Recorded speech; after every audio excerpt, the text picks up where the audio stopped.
নারীরা কতটুকু পর্দা করবে, কতটুকু পর্দার হুকুম কি, সেখানে আমি বলেছি পর্দা করা ফরজ। এই পর্দা আপনার অধিকার, এটা আপনার আভিজাত্যের প্রতীক, আপনার রুচির প্রতীক। এটা বলে কতটুকু পর্দা, সেক্ষেত্রে আমি দুইটা মত উল্লেখ করেছিলাম, দুইটা মত উল্লেখ করেছি।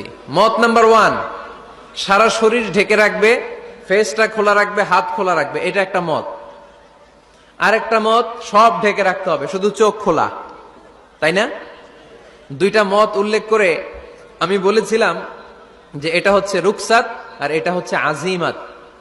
আমি এও বলেছি যে এর চেয়ে শ্রেষ্ঠ পর্দার হতে পারে না, শুধু চোখ খোলা, সব ঢেকে রাখতে হবে, এটা শ্রেষ্ঠ পর্দা, এর চেয়ে ভালো পর্দার হতে পারে না। আমি নিজেও সাজেস্ট করি এটা, যে শুধু চোখ খোলা থাকবে।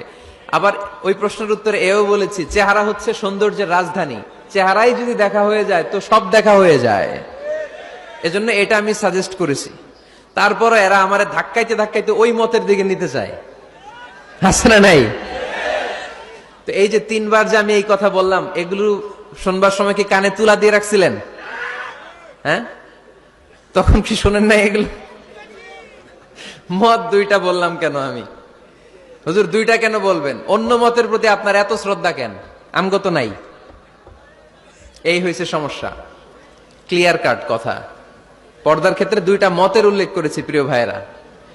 বলেছি এক মত বলেছে ফেস খোলা, হাত খোলা, আরেক মত বলেছে শুধু চোখ খোলা। এবং আমি বলেছি এইটা শ্রেষ্ঠ পর্দা, এর চেয়ে ভালো পর্দা হয় না, বলছি না আমি? আবার বলছি যে আমি সাজেস্ট করি এটাই সবচেয়ে ভালো, এটা করবেন। এবং শেষে বলেছি চেহারা হচ্ছে সৌন্দর্যের রাজধানী, চেহারাই যদি দেখা হয়ে যায় তো সব দেখা হয়ে যায়। এগুলো কি প্রমাণ করে? আমি এই মতের পক্ষে না এই মতের পক্ষে? বায়ে না ডানে? ডানে। তো আমি এই মত অবলম্বন করি, মানে আপনাদের যেই মত আমারও এই মত। আমার ধাক্কা মারতেছেন কেন? ধাক্কাইতেছেন কেন আমাকে? ধাক্কাই আমার ওই মতে নিতে চায়, এটা ঠিক না। বাড়াবাড়ি কখনো কল্যাণ বয়ে নিয়ে আসে না। আওয়াজ করবেন না, মনোযোগ দিয়ে শুনেন। এই যে মত, এটা আমার মত না, এটা অনেক স্কলারদের মত। নারীরা শুধু ফেস খোলা রাখবে আর হাতের কবজি পর্যন্ত খোলা রাখবে, এটা আমার মত না। আমি অন্যদের মতকে শুধু ন্যারেট করেছি, বর্ণনা করেছি মাত্র।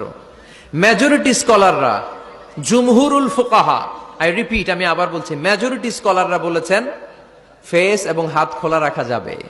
যদিও আমার মত এইটা না, আমার মত হচ্ছে যে শুধু চোখ খোলা রাখবেন। মেজরিটি স্কলাররা, রাইসুল মুফাসসিরিন আব্দুল্লাহ ইবনে আব্বাস রাদিয়াল্লাহু তাআলা আনহুমা, যার ব্যাপারে আল্লাহর হাবিব সাল্লাল্লাহু আলাইহি ওয়াসাল্লাম দোয়া করেছেন, আল্লাহুম্মা ফাক্কিহহু ফিদ-দীন ওয়া আল্লিমহু তা'ওয়িল, আল্লাহ তাকে আপনি দ্বীনের জ্ঞান শিক্ষা দেন, কোরআনের তাফসীর শিক্ষা দেন। উনার মতও ছিল কোরআনের এই তাফসীরে, আয়াতের তাফসীর, যে ইল্লা মা যাহারা মিনহা, নারীদের যতটুকু প্রকাশ হয়ে যায় সেক্ষেত্রে আল্লাহ ক্ষমা করবেন।